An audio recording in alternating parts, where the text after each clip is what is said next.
Hi, I'm Kathy Skutecki, and I'm the designer over at Gingerbread Village this year. I'm a pastry chef in Chicago, and thought you'd like to know how to put one of these together. So this is a pretty standard little cottage, you know, 4 walls, a roof, and a chimney. I iced for the color. I just did a real simple royal icing, which is egg whites, powdered sugar, a little bit of lemon juice, and dyed it and iced that first before I assembled it.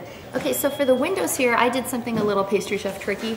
I did a poured caramelized sugar, which is just bringing sugar and maybe a touch of corn syrup to a rolling boil until it just starts to turn color.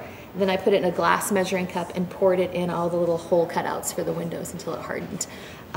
You don't have to get that fancy. You could crush up, say, butterscotch candies and sprinkle them in those holes when you bake the gingerbread, and they'd melt and fill in that space. That's probably a little easier. I have all kinds of candy here.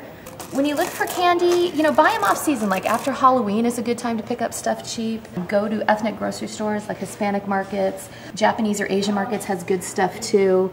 I've got jelly beans and hot tamales and gumballs. And think unconventional, you know, I've got Fruit Loops. Those are interesting. Nilla wafers, butter cookies, wheat thins, shredded wheat. They all make great roofs. And then all you do to affix something is you just put a little dot of the icing. I just have this in a piping bag because it makes it a little easier to maneuver. Here, we'll do a row of those all at once right at the top. These are actually sprees. I like them because they're flat. You just kind of press them until they adhere. And kids love to do this because they love to like stick things on houses. So now we're gonna do the roof.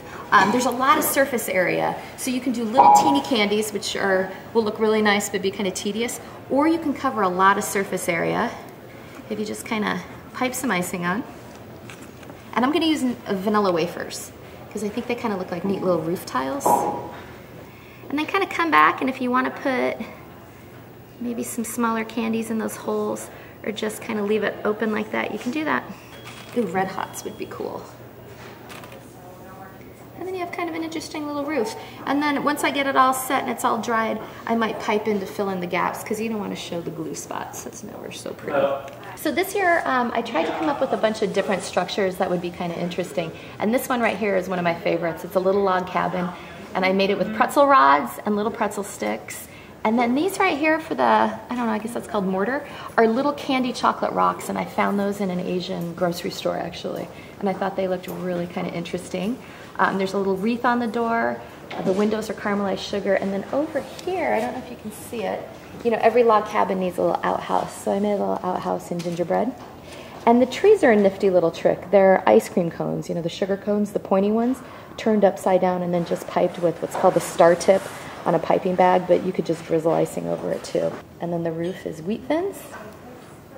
And yeah, it turned out really nice. I really like it. It looks really good with that little puff of smoke coming out the chimney. So when you do gingerbread houses, if you spend a little time finding some interesting candy, I think it'll go a long way. These up here, the little Christmas lights, are chocolate-covered sunflower seeds, which really look like Christmas lights. I thought those turned out really nice. And I decided to turn, this was going to be a general store, and then I found some candy that's called runts that are little fruit, so I thought I'd turn it into a little fruit stand, a little produce market. And then we've got like chiclets down at the bottom for some steps, little sugar wafers for the roof.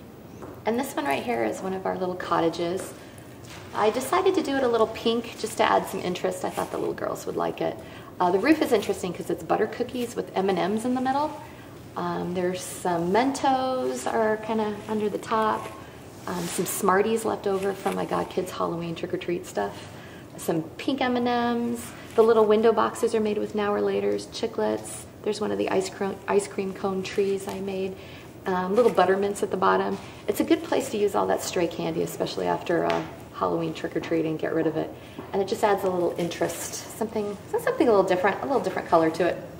The doorknob is this crazy little rock candy I found at a Japanese market. They look like little planets, little asteroids.